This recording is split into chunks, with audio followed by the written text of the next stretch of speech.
Baylor, Texas, Waco, basketball, Big 12. This is Locked On Baylor. You are Locked On Baylor, your daily podcast on the Baylor Bears, part of the Locked On Podcast Network, your team every day. Happy Friday, everybody. Welcome to Locked On Baylor. I am Rudolph from Sports Illustrated's Inside the Bears. That is Brandon McKinnon from Our Daily Bears. And thank you for making Locked On Baylor your first listen every single day. Brandon, Baylor in Texas this weekend. I am still sunburnt, though I have not died yet, despite what the doctor told me. I am alive. I am still with us. We're surprised that you made it past that 36, 48-hour mark, but we're very happy you did. Yeah, I'm also pissed I didn't get a reindeer name, but I guess, Well, I only got mine because I forgot to put sunscreen in one location. That was my nose. So I went outside again yesterday. SPF? No. The UV was 7.5, and I failed to put sunscreen. So my nose is done. I'm going to lose my nose. I'm going to pull Michael Jackson. My nose is gone. Can I say that? We're already off the rails. Here we go. So Baylor and Texas on Saturday. Shot quality has this game being a pretty tight matchup. They have Baylor winning by 1 point. Baylor 67.5, Texas 66.5. It's a Texas team that comes into this game, according to shot quality, ranked 11th in the mid-range, 61st in fast tempo, so in the kind of the quad one, if you will, of faster teams. They force a lot of turnovers. They're very efficient at attacking the rim. And Brandon, Baylor doesn't go that quick. Baylor isn't very good at stopping teams that attack the rim. Their mid-range defense overall is not great. This is not a matchup that bodes well for Baylor. And win or lose, you're out of the Big 12 title race. Convince me that there's something to play for on Saturday. The thing to play for, I guess, is just pride, momentum, just a better feeling so that idiots like you and I, when we come on next week, we're not, saying it's raining hellfire, which very well might be. Texas is a great team, obviously top 10 team in the country. The thing that I'm trying to pull for a glimmer of hope is that in Austin, I was there, tremendous stadium, great atmosphere. I hate saying good things about Texas, but it was down to the last second shot, really. I mean, it says we lost by 5, but it was really a 3-point game before Keontae took the last second shot, some free throws. But the thing that really you highlighted, like Texas turns the ball over well. They push the ball in transition, good mid-range team, primarily because of Timmy Allen. But Baylor only turned the ball over, I'm looking at the box score, 9 times against Texas. So we really need to keep it under double digits if we want a fighting chance at this thing. Because right now, nothing that we've shown on the court has really pointed in the last few games to us being able to manufacture stops on defense, leading to good offensive possessions. What do you think? Yeah, well, 100%. I mean, you watched the game against Kansas State closer than I did. And I mean, again, it wasn't good. The second half followed apart. Like the lack of consistency over the course of the game has been troubling. And yes, I want to put it on skills and players, but also at some point, there's a coaching aspect too. Yeah. I do not think that Scott Drew has put the best lineups out there at all times. Like when you see consistency get off, when you see little kinks in the armor in these games, a lot of times it's like, oh man, this 5 on the floor just doesn't play very well together. Yeah. And so even going deeper than just the defense struggles, Texas probably has a leg up, and they won at Austin in a game that Baylor still had every right to be in somehow. When it's February, it's almost March. At what point does this team find the right rotation that's going to win games and go on these runs of death? We have not seen more than a handful of those all year. Mm-hmm. Yeah, I think it all starts with giving Dale Bonner back his minutes. That's really where it's going to start and stop. Bring back Dale. No, I'm Free kidding. My man Dale Bonner. I'm kidding. He was our best on-ball defender and still leads us to steals. But there has to be a reason he's out of the rotation. But I agree. I mean, I think it. So a few weeks ago we talked, right, and we're like, okay, we're trimming the rotation. This makes sense. Continuity in the lineup. Yada yada yada. And it was great when we won 10 of 11. It was awesome. And now it's like, I don't know if it's the guys are tired. We're playing, Keontae's a true freshman. College season's a lot longer than the high school season, but they're also playing all these AAU games. So does that really matter? Yeah. I don't know if it's just we're at this point in the season where it's like, shoot, the guys are getting tired and we're kind of running down, and that's why the lineups don't look good. But dude, I mean, it's a cause for concern, but I think if we don't see a drastic improvement over the next 3 games, and that's really what we're playing for, to get back to your original question, I think the panic button's out of the drawer and just being slammed. I mean, it's a very big cause for concern. So I want to get in the middle part of the show, the panic button, because you've referenced the panic button more than anyone else that I've seen around. My favorite meme. You're a big panic button guy, and I want to go into what exactly it would take to fully press that. So we can tease that. Right. We're not quite there yet. I'm not to my first ad break yet. I do want to touch on Texas a bit. The number 9 team in America, according to Ken Pom. They are number 12 in offense. They are 30th in defense. If you kept up with yesterday's metric, that does not mean they can win a national championship. They actually cannot. They are not national championship caliber. They won't when win you break down the last 20 years. Baylor comes in at 14th in Ken Pom, second in the country in offense. They have the second that would offense. win a national championship now, wouldn't it? No, because they're 94th in defense. They've moved down to 94 after Kansas State in the readjustment. Well, there's 1,000 teams, right? So we're in like the top 1%. Sure. Close. No. How many teams are there, Drake? What percent? 363. Which out of the 363, your Baylor Bears are 362nd in low frequency post up. There's a little food for thought. Is that a real stat? It's real. It's 100% real. Shotquality.com. Baylor is second to last in all of college basketball, America, the world, in low. That's so incredible. Post frequency. They don't do it. It. I love that your commitment to the we need better post play, to the point that you're going to pull out a stat, low post frequency, that I've never, ever heard of.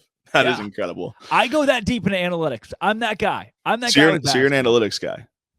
I am an analyst. I follow Shot Quality. I follow Evan Mia. I follow Ken Pom. I mean, these metrics have something to them, and they all say the same thing about Baylor. They suck inside and on defense. Can I throw some Ken Pom metrics at you? Please. This is going to be fun. This is going to be a great metrics show. I like this. Yeah. So I hate to be on my phone, big hang up and hang out guy, but I have these on my phone. Right. So the people at Our Daily Bears are kind enough to pay for a premium Ken Pom membership, which I love taking advantage of. Yes. So I have this filtered. I don't know if you can see this, so I got to watch on YouTube. That blue checkbox is conference only. You see that? Okay. Yes.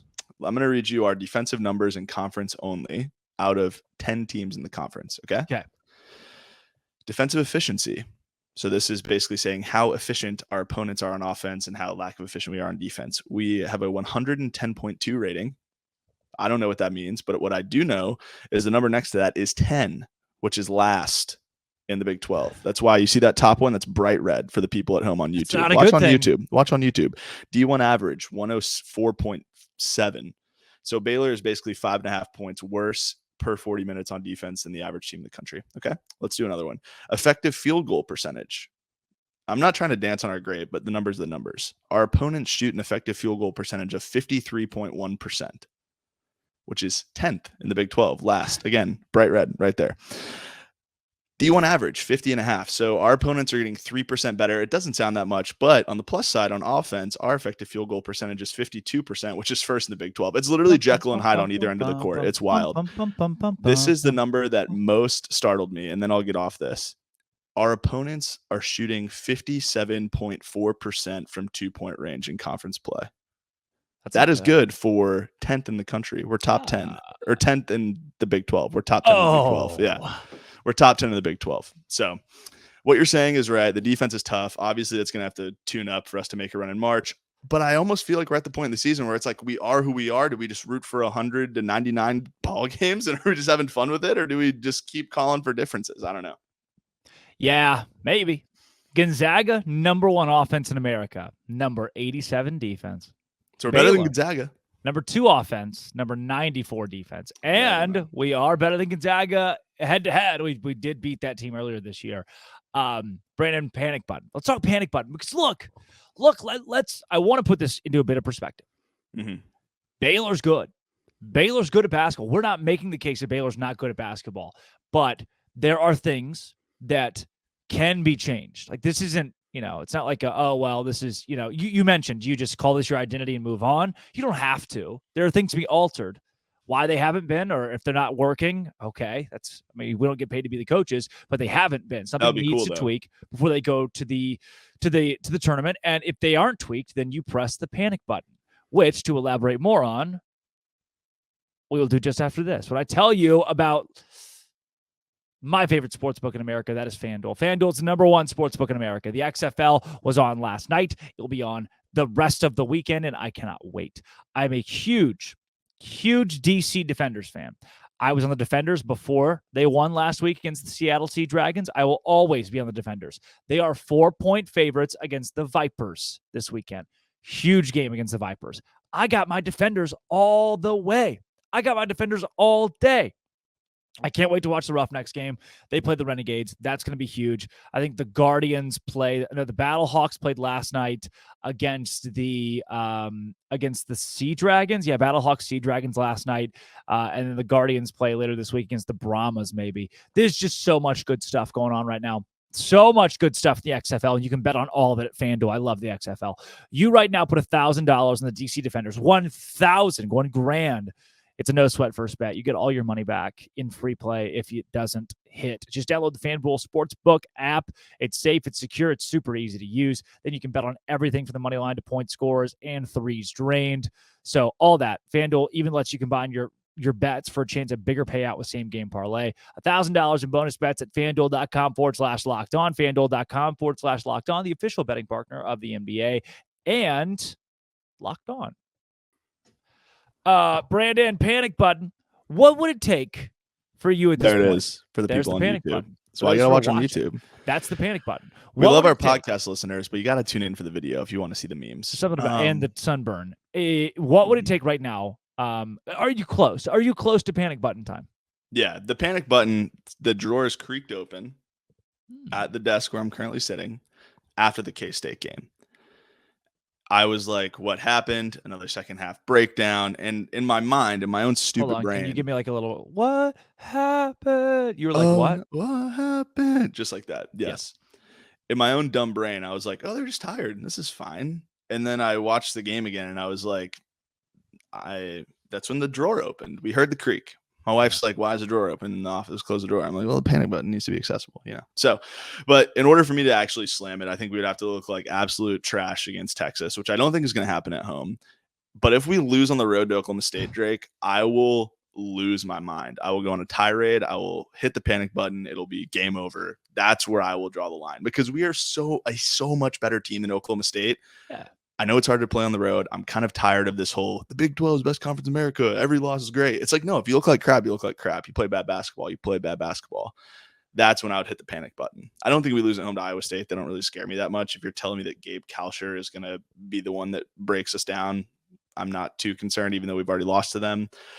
But that's what it's going to take. We're going to have to look really bad and inefficient on offense, and we're going to have to continue to be cones on defense and lose to Oklahoma State. And I'll hit cones. Great way to put it. We are kind of cones on defense a lot.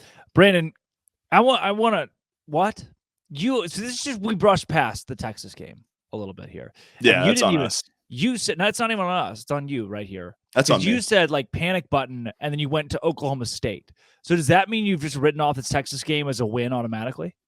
No, I've almost more so wrote it off as a loss, bro. I'm like very worried because there's a real world where Marcus. Okay, so I didn't want to dive into this because I feel like you and Cam did a really good job of covering this on Thursday's show, yesterday's show, and so. But like really where we are getting absolutely stifled on offense is Bill Self has kind of like let the cat out of the bag of if you don't switch on our guards, it's really hard for us to get space.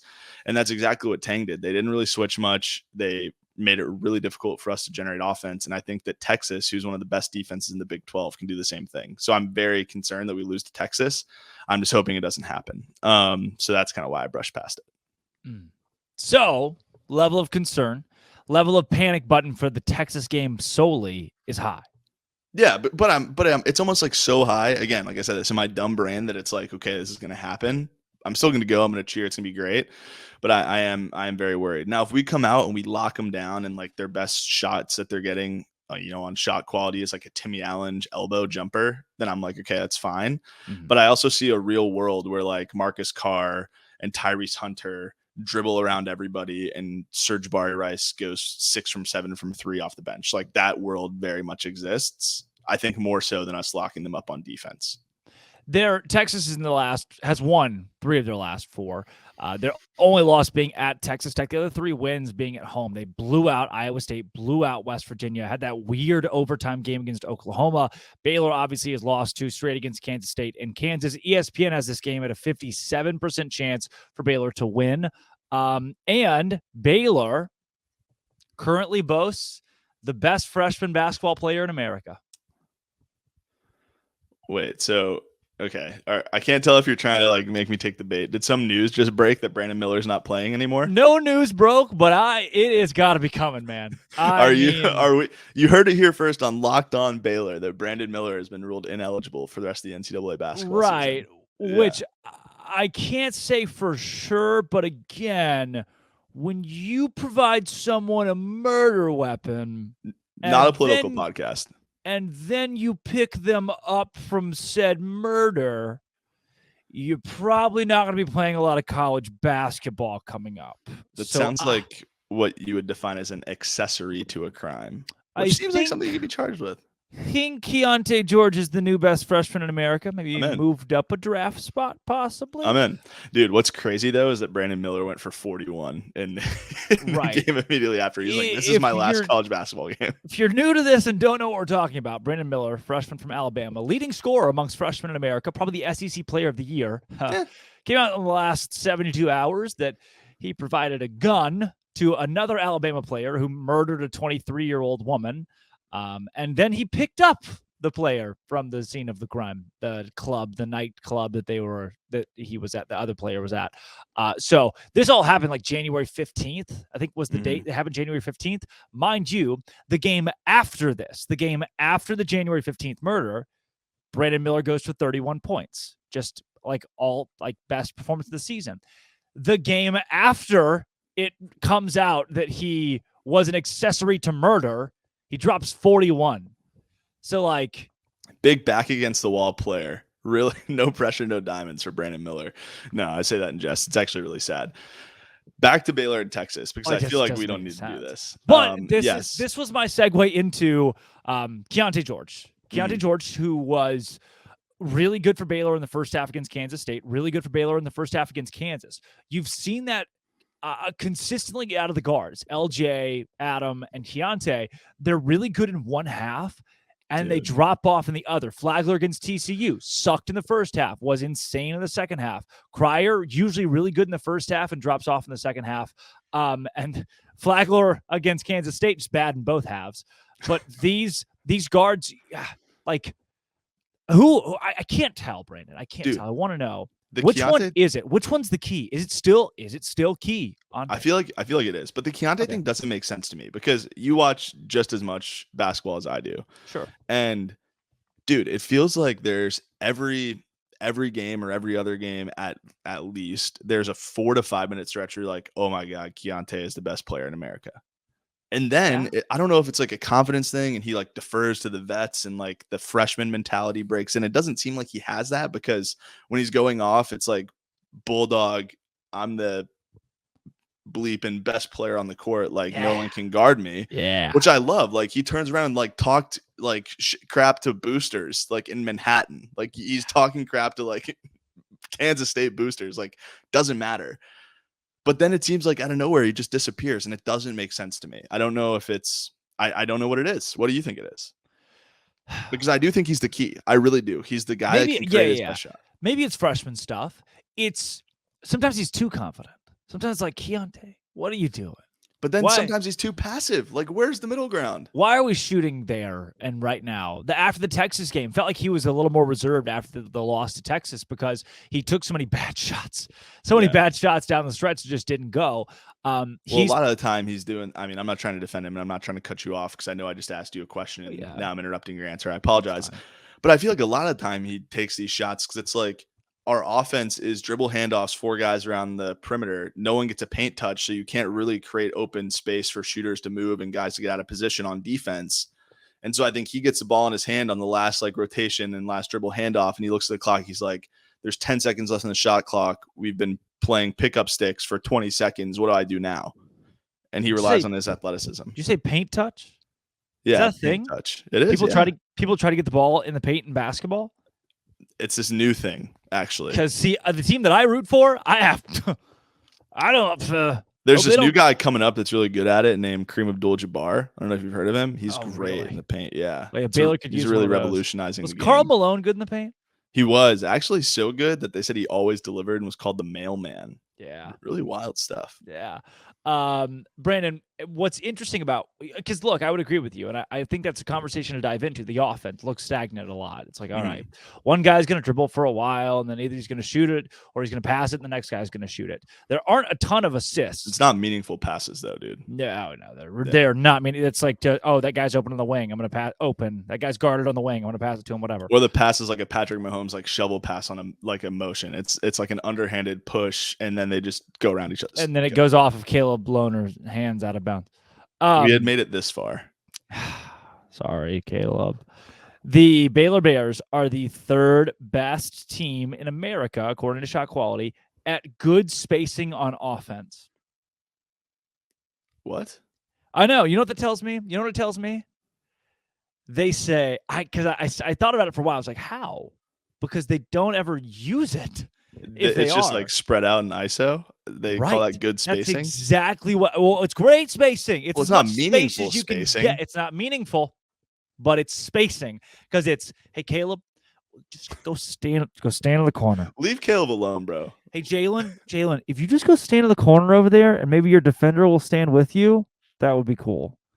That's what they do. They put everyone like. It's a lot of ISO ball with, and then flows on the low post. Is he though? Is he, Brandon? Is he really? I mean, he's there. He stands there. Couldn't tell based on the box score. We had also made it this far without flow. Sorry, guys. We made it this far. Baylor is 11th in efficient three-point shooting. That's why that is the stat that would help them make a Final Four. They're 17th in America in offensive rebounding percentage. They get an offensive board 33% of the time. Dude, that's Keontae absurd. Rebounds the hell out of the basketball. Yeah. Like our guards rebound the hell out of the ball. Caleb rebounds the basket. He fights hard. Yeah. Everyone but one guy, and I won't say his name, rebounds the basketball. Everybody but one guy. I walked right into this. So there are stats here, Shot Quality, thank you again, that are really good for Baylor. 19th in high-frequency pick and roll. Though they don't use that very much. They never hit the roll. They set a lot of picks. They do it, at least. Yeah. You've got some stuff, a semblance of a mold, at least, for this team to make a run in March. But the offense has to become less ISO stagnant. The defense has to become less awful. Cone is a great word. It's just it's like five robots. Yeah. Are playing defense. Yeah. And then Langston Love he can be not a robot. I'll give him credit. Yeah, Langston Love is, I mean, I'm super stoked to see him next year. And now I've like moved on. I'm like 2024. You're the Bear. Jacoby, woo, Miro, what's up? Did you see that video of Miro doing the sky hook in the Basketball Without Borders? I didn't, but I would have had to have changed pants afterwards. Yeah, I'll send it to you. Thanks. It was disgusting. It was like on the baseline. It was crazy.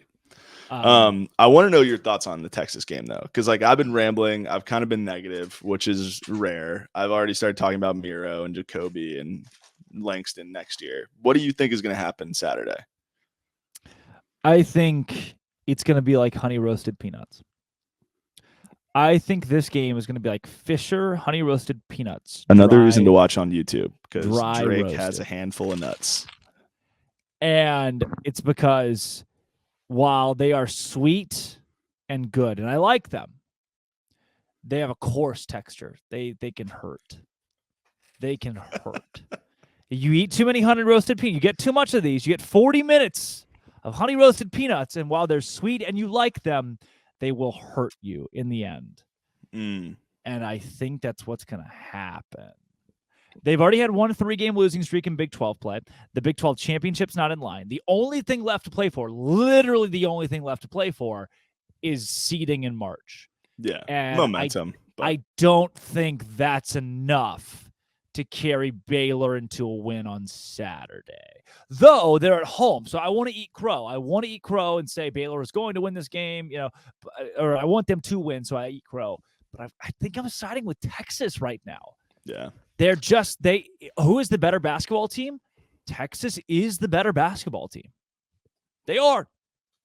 Yeah. I mean, that's why March Madness is great, because it kind of doesn't matter. Like, if you think about the last 2 national championships, those are probably the only times you're like the best team in America, like, actually won, like in the last like 5 or so years. Yeah. Think like about teams can get hot and go on runs. That broken Kentucky team that won 36 straight and then lost to Wisconsin. Yeah. There like this year, Kentucky St. Peter's last year. Texas could lose to Cleveland State in round 1. And you're like, yeah, well, this is March. Thanks, John Rothstein, who blocked you. He still has me. Yeah, dude, I created a burner account and only followed John Rothstein, and I like never log into it just out of spite. That's so good. All right, Brandon. Game? I am going to be at the game. My dad was supposed to go, remember? But my stepmom broke her elbow and he canceled his trip. So that was going to be our auto lock for a win. But unfortunately, he's not. I'll take his ticket. Do you actually need a ticket? Maybe. I think I have a student ticket, but I can just give this one to another student. Yeah, we can take this offline, as the tech bros say, and see what we need to do here. Thank you for being Locked On Baylor, your first listen every single day. Thank you for watching on YouTube every single day. Always will be Locked On.